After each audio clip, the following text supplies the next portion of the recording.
Hello and welcome to episode number 248, I do believe, of the TEW 8away challenge run. This is going to be Monday Night Raw for week 2 of May 2022, and it is the start of the Money in the Bank qualifier. They've got the first men and women's qualifier tonight. We've got the re-debut of My Wrestling Academia. We've got the re-debut of Karrion Kross and Garcus. And yeah, a lot more exciting stuff. The main event is Charlotte and Bianca in the qualifier that was announced last week. Without any further ado, let's jump straight into the show. We kick off with the World Heavyweight Champion, Big E, and the New Day, the entire New Day coming out. And Big E's like, back at Backlash, I took on two of the absolute best, toughest men on this Raw roster. I took on Bobby Lashley, the Almighty, and I took on Walter in a triple threat match, and I ended up coming out on top because I proved that while I may like to have fun with my brothers here, when it gets to being in that ring, nobody could put out a better outing than me, and I love it when big meaty men like to slap each other. Now we look ahead to Money in the Bank, and of course Money in the Bank is over a month away. We've got 6 weeks between now and then, including this week. So, in the meantime, we're going to have Champions Night in 2 weeks' time. It's going to be every single championship on Raw defended on that show. And I need a challenger for that show. So, if anybody thinks they've got what it takes to hang with your boy, Big E, then let's see who it is. But first, my other brothers have got something to say. And then Woods takes them like, that's right, when we saw at Backlash, we saw The Fiend and Willow, their Raw Tag Team Champions. They took the fight. They had the fight taken to them by Tozawa and Carrillo, Path of the Dragon. But you see, those two, they're off in some mountain somewhere, training, preparing, and getting ready to fight again against the champions. But who will the champions be? Who? That's right, it'll be your boys, the New Day. Because we're officially staking our claim for the Raw Tag Team Championships. And then Biggie's like, well, now back to the World Heavyweight Championship. Who is it? Who back there thinks they deserve the opportunity to wrestle for the world title? Out comes Kyle O'Reilly. We haven't seen Kyle O'Reilly since WrestleMania. He beat Adam Cole and just sort of didn't do anything. And he's like, I'd love to hear you finish, E. I really would. And I'm really happy for you that you got to be the world champion. But you see, I never got to tell you in person because I've not really been on this show since I was drafted here. And there's a reason for that. Because I've been biding my time waiting for the perfect opportunity to strike. And you see, if you're willing to issue up a challenge to anybody on this roster for wrestle you for the World Heavyweight Championship, then you're looking at your next challenger. Say hello to your challenger from Champions Night. It's me, Kyle O'Reilly, the Violent Artist. Then out comes Cesaro, another man we haven't seen since WrestleMania. He says, Kyle, look, you're great. Trust me, you're great, and you're going to be a valuable contender for the World Championship someday, but let's get one thing very clear, E. You were hoping that I wouldn't remember, but I do, because obviously it's my career here, and I just like Kyle, I've sort of been waiting in the shadows, waiting for the perfect moment to strike, because you see, at WrestleMania, it was me, you, and Finn, and you pinned Finn in that match to win that championship. You didn't pin me, E. As a matter of fact, last time we faced off, it was at Fatal Attraction. I beat you to earn the right to go to WrestleMania.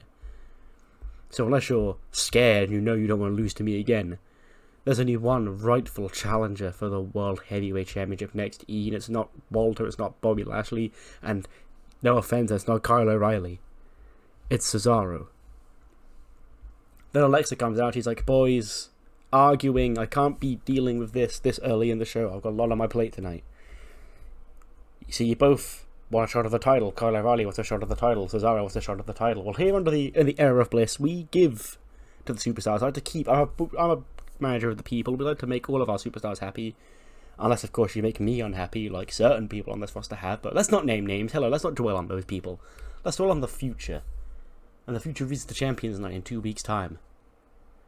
And who will be the man to face Big E on that show? Will it be Kyle O'Reilly? Will it be Cesaro? Well, we're about to find out because get a referee out here right now. This match is going to kick off tonight's show. Kyle O'Reilly takes on Cesaro.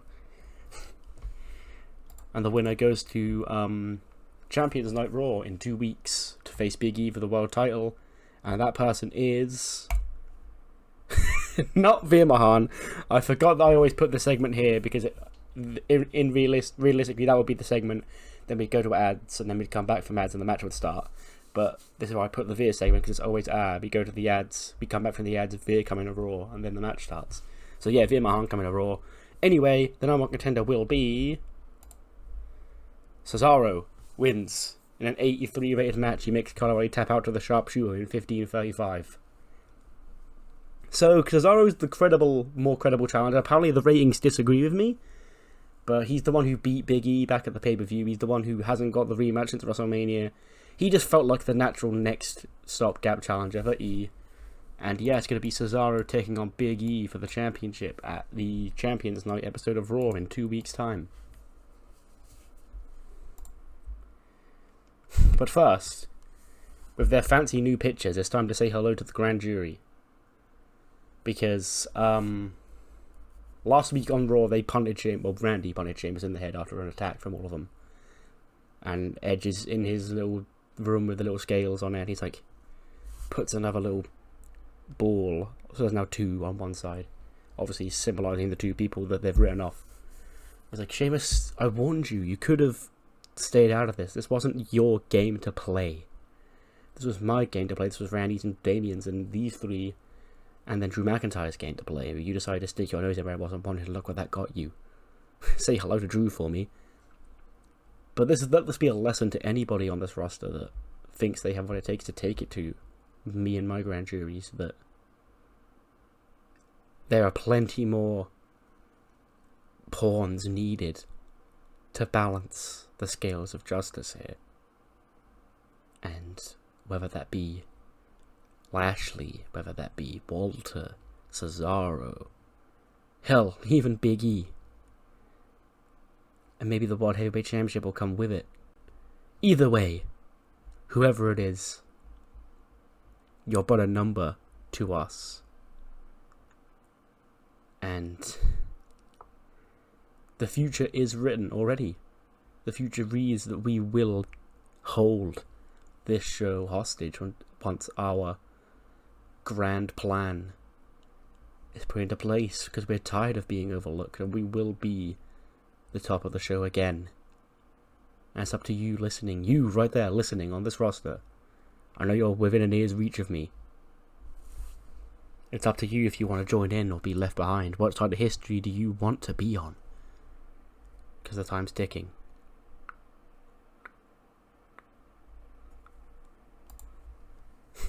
Then cut to Kevin Patrick or whatever backstage here. Please welcome my guests, the women's tag team champions Charlotte Flair and Jordan, along with Reggie. And he's like, Charlotte, in the main event tonight, you've got a chance to be Miss Money, to qualify for Money in the Bank when you face Bianca Belair. And she's like, I know, Kevin, I know where this is going to go. You're going to say, but Charlotte, you lost at WrestleMania to Bianca Belair. How are you going to be able to beat her tonight? Well, there's a difference between WrestleMania and now, Kevin. There's a couple of differences, in fact. One is that I'm a champion now. Bianca is not. 2 is that my inevitability of becoming champion once again will drive me to victory in this match. WrestleMania was just about Bianca and me going at it. This time there's actually a spot in a Money in the Bank on the line. I'm going to win that match. And 3, WrestleMania was about me being disrespected when this girl from SmackDown, who shouldn't even be on Raw, came over to Raw and started to fight me, and then we got put in a match at WrestleMania. No, but this time we have a fair general manager. Her name is Alexa Bliss. We have a fair general manager. And this is just her putting on the best match possible between 2 Raw superstars. But Alexa walks into the frame. She's like, hey, Charlotte, I can't help but hear my name mentioned. I guess it's okay, but my name's in a lot of people's mouths recently. But I expect that because I'm new to the job and they're all trying to kiss up to me and get ahead of the game, you know. And Charlotte's like, oh no, I would never do that. She's like, yeah, of course I know you wouldn't. But you see, Bianca, I've been here for a week and she's already like getting a sense of entitlement. I guess the last show manager didn't really respect her or whatever it is. So she sort of came to my office and threatened me last week. It's no big deal. So I put her in a match review. So if something were to, happen to Bianca Belair, that would be a weight off my shoulders. And remember, I got you this match. I got you the chance to be in Money in the Bank, Charlotte. You might need to owe me one.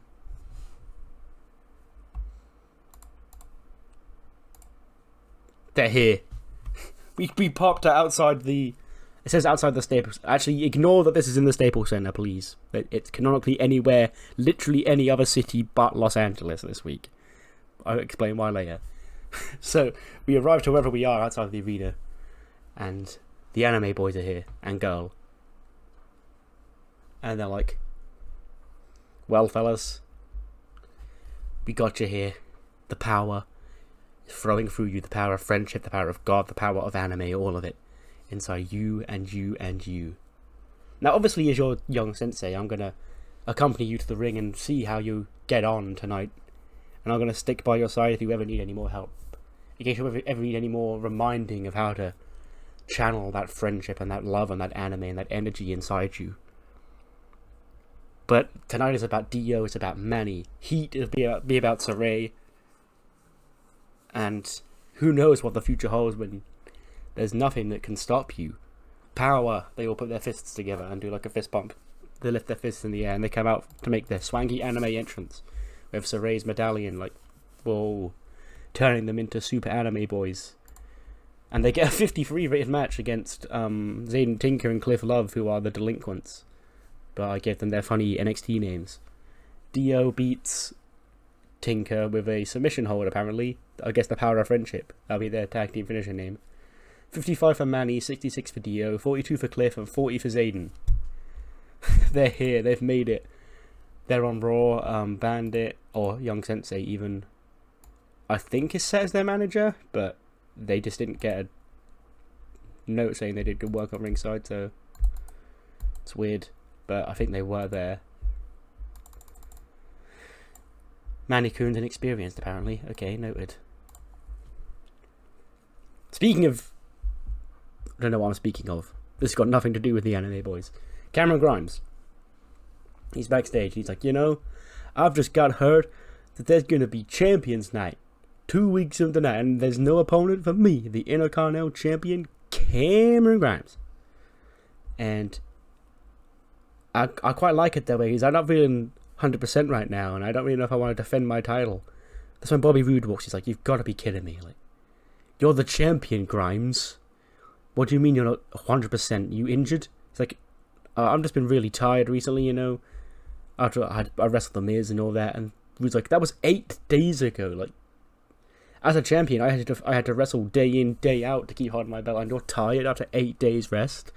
And I'm like, you know, I don't know what it is. I think my sleep patterns is kind of fucked up, but I'm still really tired, and so I'm not really feeling a title defense.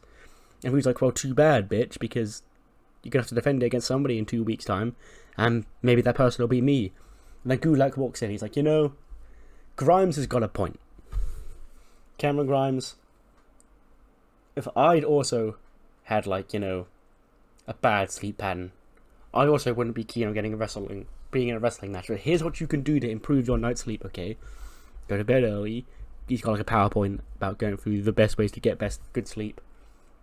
And he's like, you know, that was really helpful, Drew. He's like, thanks. You know, if you ever want to repay me for that knowledge anytime, maybe you can give me a championship match. And then he was like, see, I knew there was a catch. I knew you'd want the title match.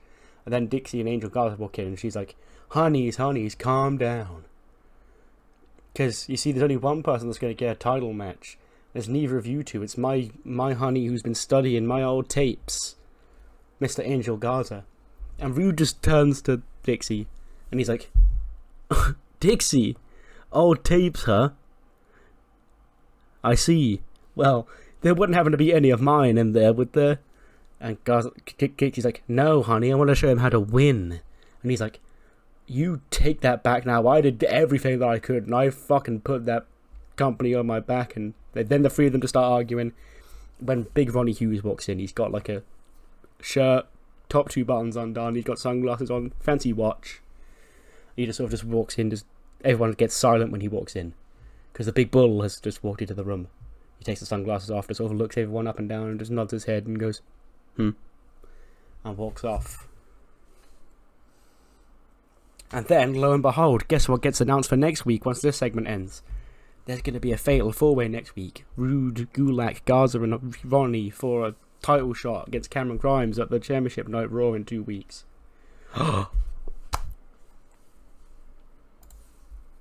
Ludwig is finally about to unveil what he wants, because he's got like the mannequin head, like he's got plenty of mannequin heads like in his locker to like put masks and hats and like other headwear that he's claimed, and he takes the generic luchador mask off the mannequin head and throws it in the bin. He's like, that is a trash generic luchador mask. It's like Sami Zayn, he knows he has the location of the one valuable generic luchador mask. That is the one that I need. Sami is the only person that knows where that mask is.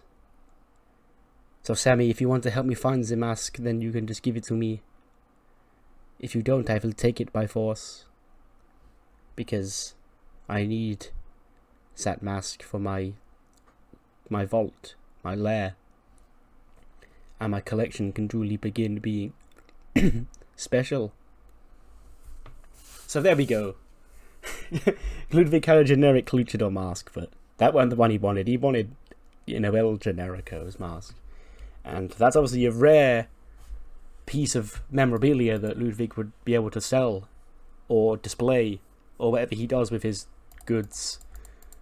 But obviously only one fan knows where that is. Sami Zayn. Tyler Breeze and Wardon are in Gorilla. And Breeze is like, right. Okay, so we did what we did last week in British office. I got a title shot, or not a title shot, a Money in the Bank qualifying match against Isaiah Scott coming up next. You stay in the locker room. You're getting too big, okay, right? People are sort of looking at us and they're saying, oh, Wardon's doing all the work and Breeze is just taking all the credit. I need to get in this match on my own credit. You're doing too much. And it needs to be stopped. You need to know your place. You are my bodyguard, okay? You're not a star. I'm the star. I'm the champion. I'm the Money in the Bank winner here. So you can just go back to the locker room and I'll do this by myself because I'm tired of people thinking that I can't win without you. And he just chuckles. He's like, whatever. And walks back. And then Breeze goes out for his match with Swerve. Holy shit. That match gets a 90 somehow. So Hit Row come out and do their Hit Row shtick. And then we get Swerve and Breeze for the Money in the Bank qualifier. Goes 13-28. It's a good match going. Very good match apparently because it got a 90. And we have Top Dollar, we have Ashanti, we have B-Fab out of ringside. About halfway through the match, obviously because it would go through a commercial break. Like before we go to ads, Balor's music would hit, and then the 3 Balor Club boys would come out on stage. And Top Dollar and Ashanti would run after him, and they'd run to the back. So that's how we get them two out of the ring. And so then we get back from the commercial, and it's just Swerve and Breeze with B-Fab at ringside. And Swerve finally takes Breeze down. He's about to win when B-Fab is attacked by a woman in a hood, jacket zipped up, like balaclava hiding her face. And B-Fab has been taken out. And this obviously distracts Swerve to the point where Breeze rolls him up, 1, 2, 3, and Tyler Breeze earns his spot in Money in the Bank over Swerve. And Swerve just sort of stares at this woman in confusion, like, who the fuck is this? She unzips the jacket, Balor Club shirt on, takes off the mask, balaclava thing. It's Liv Morgan. Pulls the hood down, bang, dyed her hair some dark colour, black, I guess, because that signifies that she's evil. Maybe just dark brown, maybe like dark pink or some other colour, but not blonde, basically. Then Swerve is jumped by the 3 men of Balor Club, who have obviously laid out Ashanti and Top Dollar. Maybe we'd even show them laid out on the Titantron, and then the 3 Balor Club boys get into the ring and beat up on Swerve 3-on-1. Finishes off with a coup de grace. And then Finn takes the microphone. He's like, Ladies and gentlemen, what you're seeing here is the prime example of what being nice and caring about your fellow co-workers gets you. You see, Liv, she was abandoned. Her friends abandoned her. She thought she was friends with Rhea Ripley. That didn't work out. She thought she was best friends with Ruby Riott. That didn't work out. But see, we care about Liv's feelings. And we promised her that she'd be loved in our club. So, I guess we're all even now, Swerve. You've got 3, I've got 3, you've got a girl, I've got a girl. Ain't that about a bitch?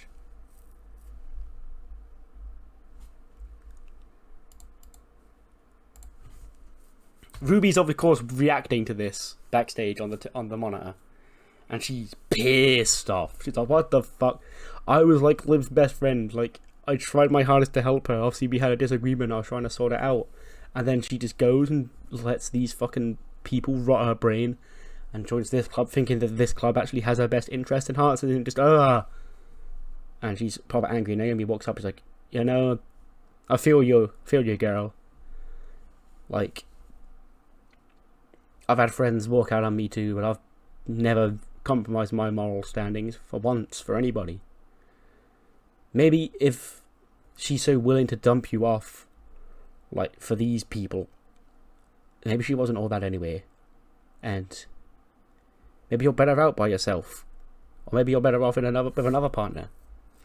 And Ruby's like, cheers, Naomi. Like, I mean, you're right. Like, if Liv did just move on this quickly, then she obviously wasn't really my friend. But, like, it still hurts, you know. She's like, we came up together. We got tattoos with the date we all came up together with Sarah. And, like, it's going to be hard to move on. And it was like, look, I get that, sis, but, like, you can't live in the past forever. You're great by yourself. And how are you going to show it? In fact, hey, I'll team. If you want, we team up on Heat. And show the world that we're great. And we don't need no other friends. And Ruby's like, fine, I guess. Sure.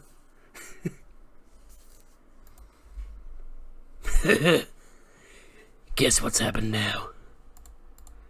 It's time.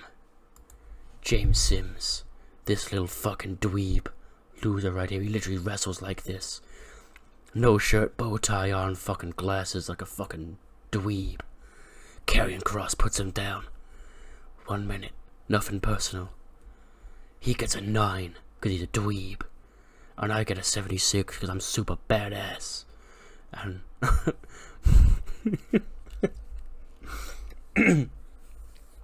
and my genocide crusade begins. 1-0 since my return, Carcass by my side. He's in my cult of Cross. The Karrion Kross cult is here to take over. And who knows how many more members if Carcass listened to my words and my truths about this cruel, sick place that we call Earth. Who knows how many more listened to me. Our truth then runs out, being chased by Jimmy Wang Yang and the 2 delinquents boys.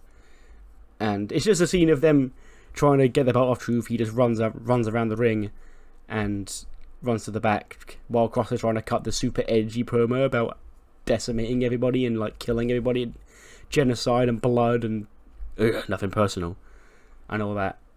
Just R-Truth running a bit of just to lighten it up, to let you know like what sort of spot on the card Karrion Kross is in.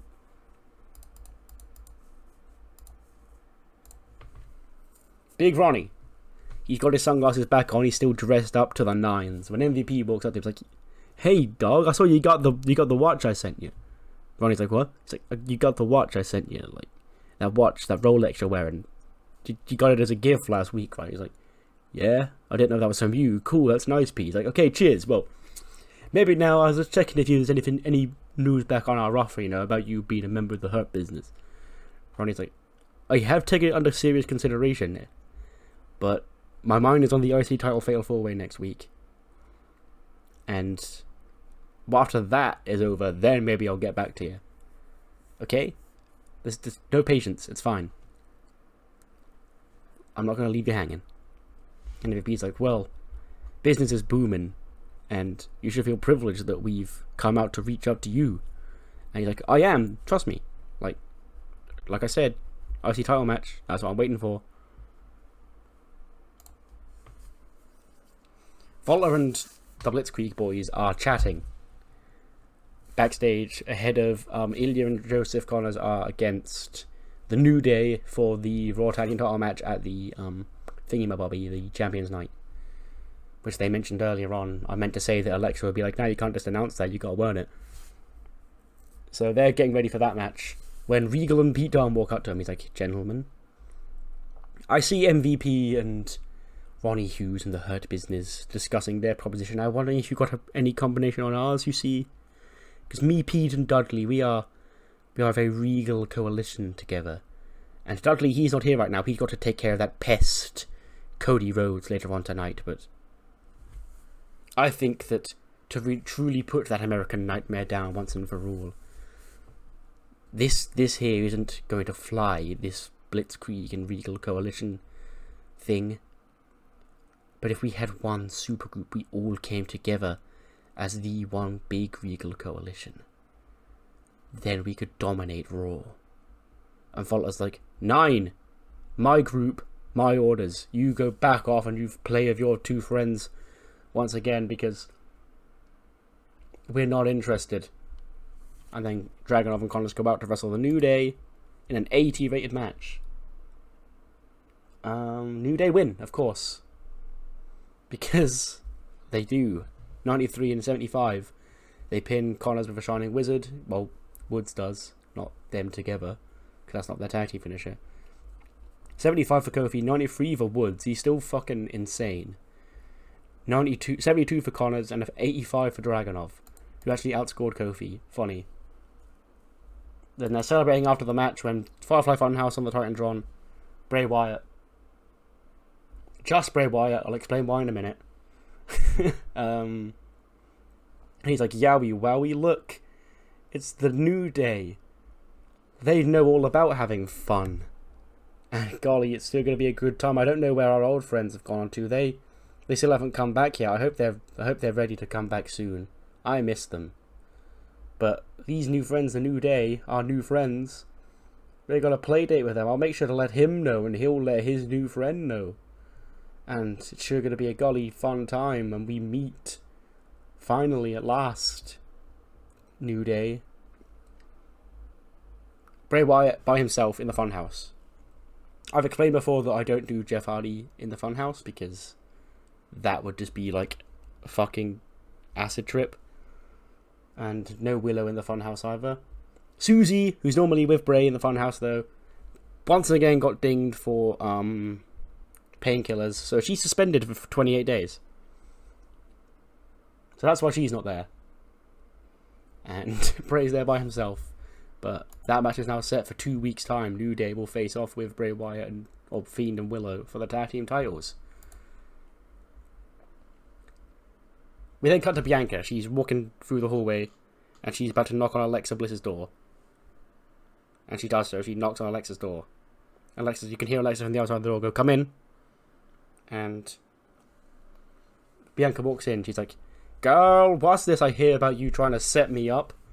And Alexa's like, what? I would never try and do that. I'm a fair and impartial general manager, you see. And Bianca's like, well, me and Charlotte going to give her the main event. You were trying to suck up to Charlotte, telling me that I'd already pissed you off after just 1 week. All I want to do is get the opportunity to prove by Yan the BEST on this show. And if you've got a problem with that, Alexa, then maybe I'll have to smack it into you. And then there's been a woman standing in the background just with her arms folded this whole time. She steps between them. Alexa's like, oh no, that won't be necessary. You see. And Bianca's like, who's this bitch? And it's like, you see, after last week, Mr. Breeze and Wardon, you know, I was threatened with physical violence on my first day on the job. I've got to get some sort of security. So if anyone wants to step out of line and think they're better than they are and think that they deserve to just come in here and demand things, certain, you know, sassy girls coming in here with their hypothetical long braids with their attitude and their whole EST. Hypothetical people like that want to come in here and start throwing their weight around. Then they can get taken care of and ejected by my security. Okay? Now, I believe you have a main event match tonight. So, you might want to go get ready for that and get out of my office. And Bianca's like, girl, I'm not interested in going anywhere. And Alexa's like, I said get out. And Bianca's like, oh, I'm gonna fucking smack the shit out of you one day, girl. Just you wait. 100 rated segment. You go from that to how many royal families does wrestling have? More than one, obviously. Here comes Cody. He's on his way to the ring. Big entrance for his match with Big Dodders after the ads. 88. Banging match. Dodders actually outscores Cody, which is incredible. But obviously Cody dubbing. Cody wins in 13:57 with Says the Beautiful Disaster. He would crossroads him. Dodders would get the whole thing, you know. 83 for Cody, 84 for Dodders. Incredible match, incredible in continuation of the Cody versus Madness. And yeah, we move onto this segment. Breeze is celebrating. Kevin's coming out, he's like, Breeze, you're the first confirmed entry in the Money in the Bank ladder match. How does that make you feel? You're like, huh. It's nice to finally be rewarded, you know. I was held down because I had the nerve to call out my own flesh and blood, Shane McMahon, for being biased against me and forgetting about my son all those years. Well, guess what? I'm in Money in the Bank now, Shady. You can't stop me. Ha ha ha ha. And I'm going to pull that briefcase down, Kevin, because I am that good. Okay? Now, if you'll excuse me, I need to get back into my locker room. And he opens his locker room door, and there, just chilling on a chair, in the middle of a really messy locker room, is Wardon. And Breeze is like, what happened in here? And he's like, dunno. I got back from Gorilla and it was all sort of, someone had smashed up the locker room, Breeze. I don't know what happened. I didn't see it. And Breeze's like, well, what the fuck? What am I even paying you for? And he's like, good question. And Breeze's like, oh, I know. I'm paying you to watch my back. And you didn't do that, so you're getting fined. This week's wages, you're not getting them, Wardon, okay? Now clean this up. And Warden's like, excuse me? He said, clean this up. And Warden's like, no, please. Yeah, and Bree's like, sorry. Now! And Warden's like, okay. And he starts cleaning up the mess.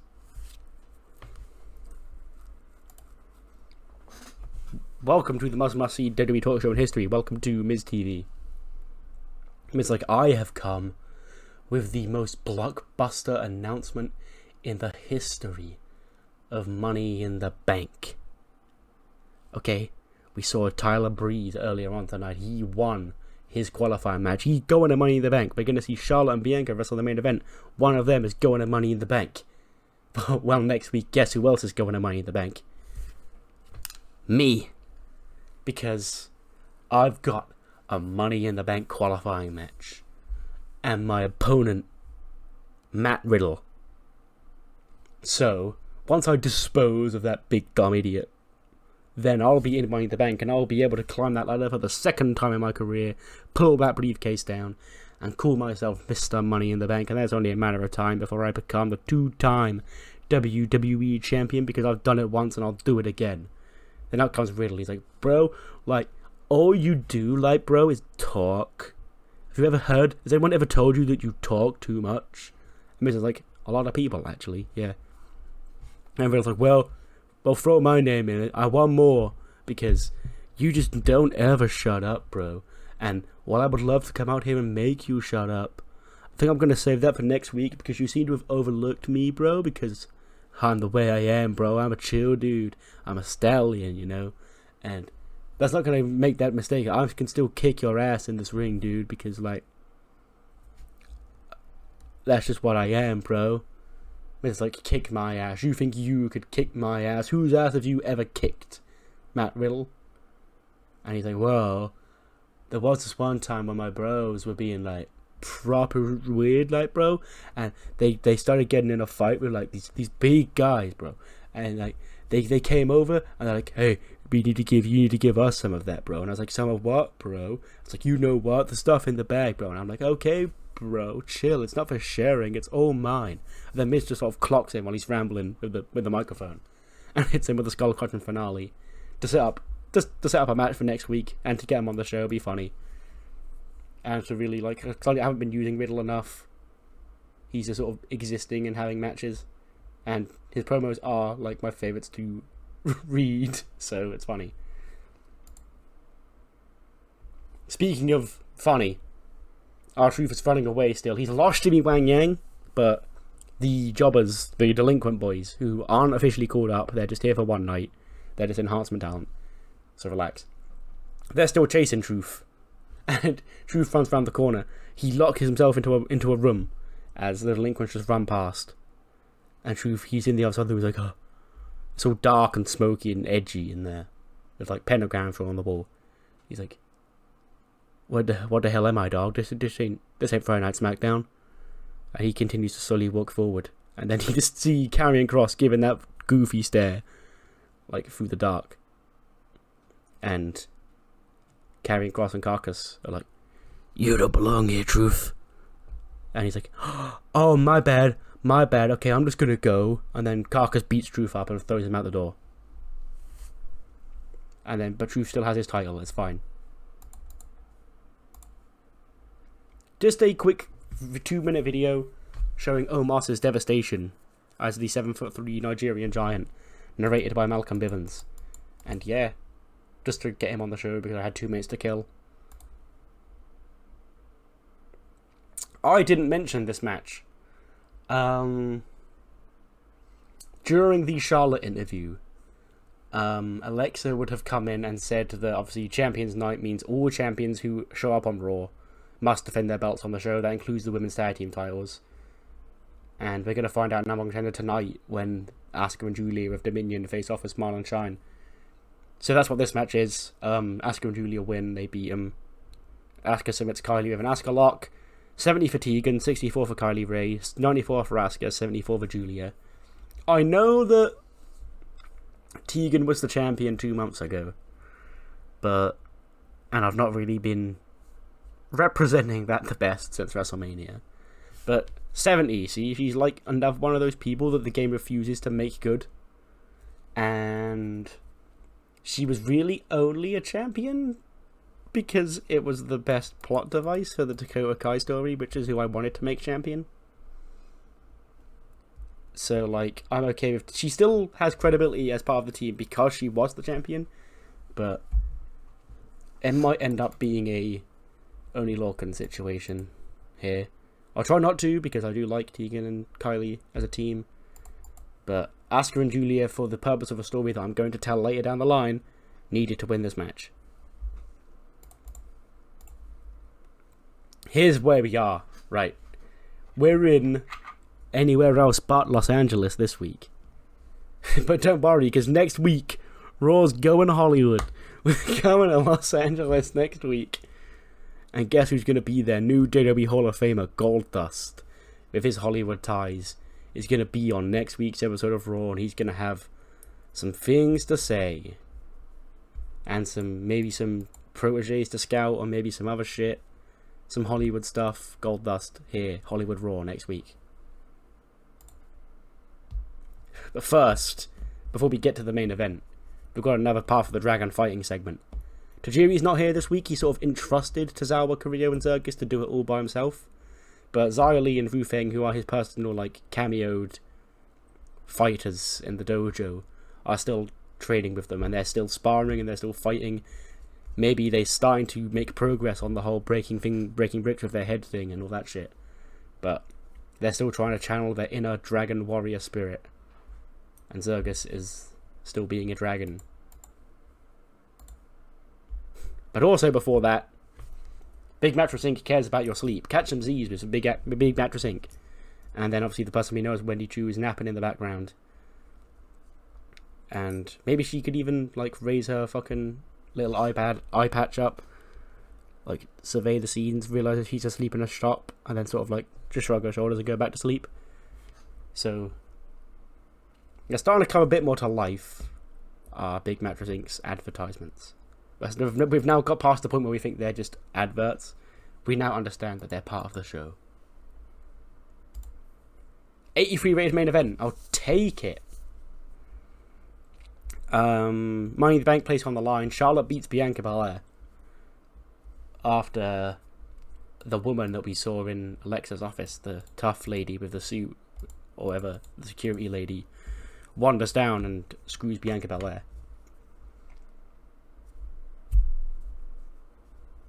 89 for Charlotte, 85 for Bianca.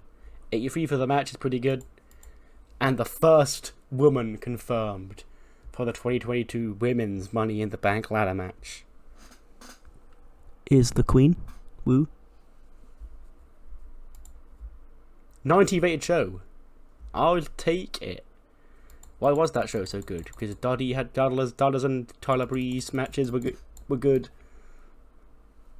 Oh well, we move. Cody's entrance was what saved the show, apparently.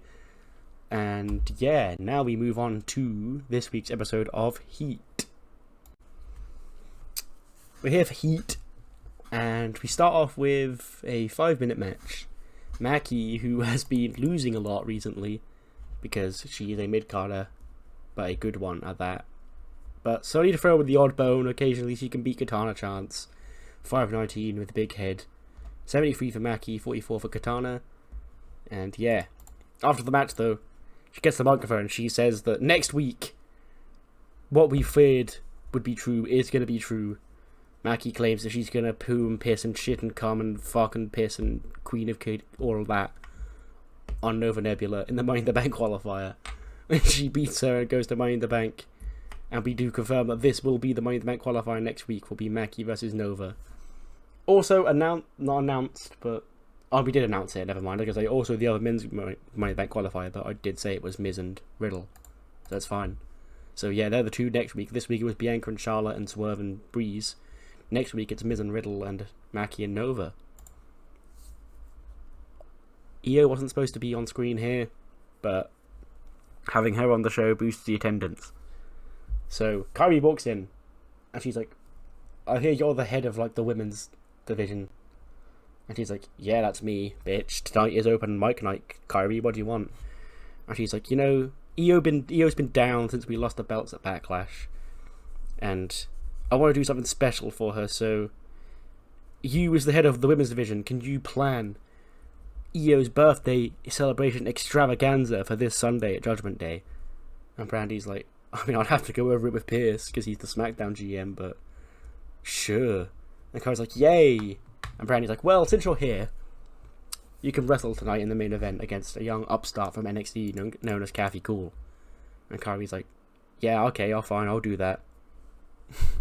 But just a way to mention that there'll be an Io Shirai birthday celebration at Judgment Day. Because I think this is actually around about the time she had her birthday, so it's fine. 64 rated tag match. Naomi and Ruby work together well. They get the win. They defeat Zoe Stark and Zeta Ramir, who have been a thrown together tag team down in NXT for like a year now, so maybe they're actually a good women's tag team. Like Team Z or whatever.